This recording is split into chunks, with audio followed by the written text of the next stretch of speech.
Abrimos este último bloque ya con la presencia del economista Fabio Rodríguez para analizar las principales noticias económicas de estos últimos días. Fabio, ¿qué tal? ¿Cómo andás? Hola Alejandro, ¿cómo estás? Muy bien, gracias por estar aquí una vez más. Bueno, un dato importante que se ha conocido ayer de esta semana es la inflación de abril, que fue del 8,8%, el valor más bajo desde octubre, y un tema importante para destacar es que la inflación núcleo, que excluye los componentes estacionales y los precios regulados, fue de solo el 6,3%. Fabio, ¿qué evaluación haces de los avances que viene habiendo contra la inflación? No, bueno, positivos, ese es como el lado A o el lado bueno, vamos a decir, del arranque o del comienzo de este periodo de Milei y del equipo económico, porque claramente mejoraron a las expectativas que había ya por diciembre, donde se veían inflaciones más altas e inclusive si se podía estabilizar la cuestión, porque dado el conjunto de desbarajuste macroeconómico que se tuvo que enfrentar, realmente eso era un gran desafío. Ahora, eso tiene un lado B o un costado malo, que para tener estos resultados muy buenos en inflación se aplicó una terapia, vamos a decir, de shock. Claro. Que es un fuertísimo ajuste fiscal, un ajuste monetario, secando de pesos toda la economía y manteniendo clavado, casi congelado el tipo de cambio. Claro. Y eso trae perjuicios a la economía que se están viendo también compitiendo contra esta buena noticia que es la baja de la inflación. Y eso es la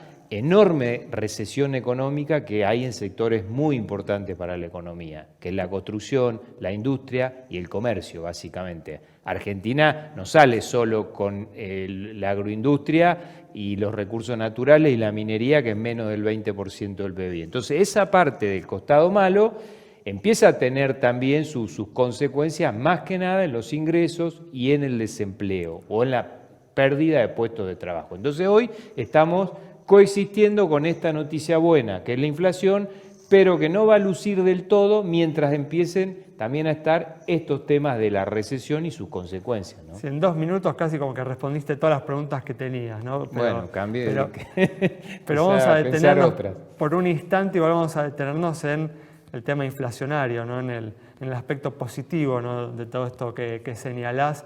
Y ahí la pregunta es, ¿cuáles son tus expectativas para los próximos meses? Si considerás que esta desaceleración de la inflación va a continuar o va a encontrar algún piso, ¿no? en algún momento. Yo lo primero que diría es que nunca son lineales estos procesos de baja de la inflación. Cuando digo lineales es que vamos todos escaleritas para abajo, ¿no? 20, 15, 12 o 10, ahora 8 y vamos a ir después 6, 4. Bueno, no es así. No es así porque es bastante más complejo y tenemos el problema de qué pasa con el tipo de cambio. Entonces, claro, si en algún momento, porque hay que hacerlo, conviene, hay que acumular reservas, queremos mover el tipo de cambio más rápido, bueno, por ahí tenemos un retroceso en materia de estos índices de inflación. Y en segundo lugar... Bueno, respecto a ese punto es interesante, ¿no? que en el informe que presentó, ¿no? el jefe de gabinete en el Senado, se indica, ¿no? que este aumento del 2% mensual del dólar oficial va a continuar en lo que resta del año, ¿no? Sí, fue muy enfático en eso. Entonces, pero bueno, yo refuerzo, yo no compraría tanto este exitismo que por ahí tiene el gobierno, el jefe de gabinete fulminador, creo que expresó la palabra aniquilamos, estamos aniquilando a la inflación o fulminándola. Me parece que más de a poco, ¿no? Porque siempre se puede tener esto que te digo, rebotes, porque inclusive hay tarifas que todavía no han pegado. Tal cual. Esos son 2-3 puntos que hubiera sido más de inflación este mes. Entonces, falta eso, falta el tema del tipo de cambio. No lo doy como un camino que ya está todo allanado. Y siempre después bajar hacia ese número mucho más manejable, 2-3%, siempre es mucho más difícil que bajar de 15 a 10, ¿sí? Porque están todos estos temas que estamos hablando, toda la persistencia de inercia y demás. Después vienen los salarios, que tienen que empezar a subir también, a ver si en algún momento cruzan y le ganan a la inflación, aún bajando y mejor, pero eso no ha pasado todavía, ¿no? De todas formas, ¿qué elementos considerás, ¿no? que faltan en este esquema económico para consolidar, ¿no? la desaceleración de la inflación e ir hacia una inflación más normal, ¿no?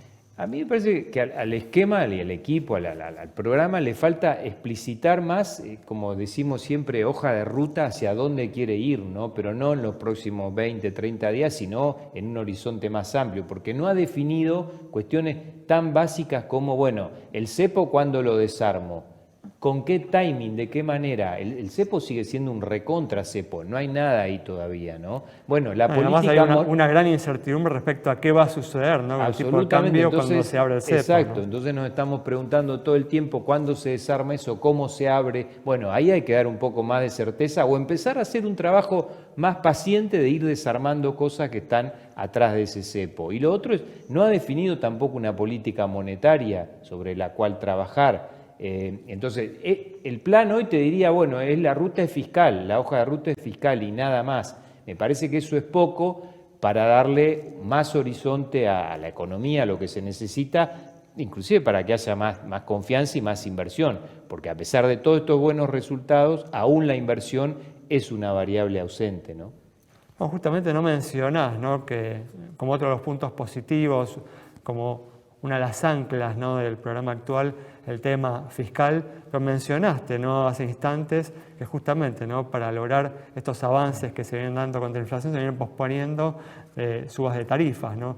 lo que puede tener un impacto en el resultado fiscal. ¿Crees que este impacto puede ser importante? A ver, asociado al tema de tarifas y los fiscales, claramente si se sigue postergando la suba de tarifa, eso implica más subsidio, claro. Sumado a deuda que se tiene que pagar, de alguna manera algo de bonos o algo no, pero va a haber que pagar también. Entonces, obviamente ya se preanuncia que los resultados fiscales de junio en adelante no van a ser tan fáciles de sostener en superávit como se hizo de ahora, de diciembre hasta aquí. Porque además, Alejandro, hay porcentajes de caída, de recortes en términos reales que son muy, muy difíciles de sostener en infraestructura, en obras, en transferencias a provincias, donde se está muy al límite de tener lo mínimo que se necesita para, por ejemplo, poder andar por una ruta. Entonces, si se llega a un nivel muy, muy bajo de casi una situación donde se puede colapsar en cualquier momento, el gasto seguramente se va a aflojar. Ahí tenemos que mirar mucho al Congreso y a qué pase con el paquete impositivo y con la ley que se está debatiendo. El paquete impositivo contempla aumentar recursos vía ganancias. Entonces, si eso saliera, bueno, se puede suavizar de alguna manera el ajuste tan recostado, tan brusco sobre el gasto, ¿no? ¿Ves justamente el choque de trenes en Palermo como una consecuencia de este rigor fiscal? No puedo asociar directamente eso, no tengo ni los elementos de juicio ni la información. Lo que sí digo es que si uno está gastando 85% menos en términos reales en gasto de capital en todo el país, bueno, obviamente eso indica que se paró todo, inclusive es ineficiente si uno para obras, por ejemplo, que están al 80, al 90% de ejecución, porque después es mucho más caro cualquier otra solución que terminarlas. ¿Sí? Entonces, me parece que ahí falta mucho más sintonía fina, mucho más bisturí en ver cómo se empieza a tratar de vuelta ese tema, que no decir, bueno, paso la motosierra por todo el gasto de capital o de toda la obra pública o de infraestructura del país, ¿no? Y tu intuición es que se va a poder alcanzar esa meta tan ambiciosa, ¿no? del equilibrio fiscal financiero.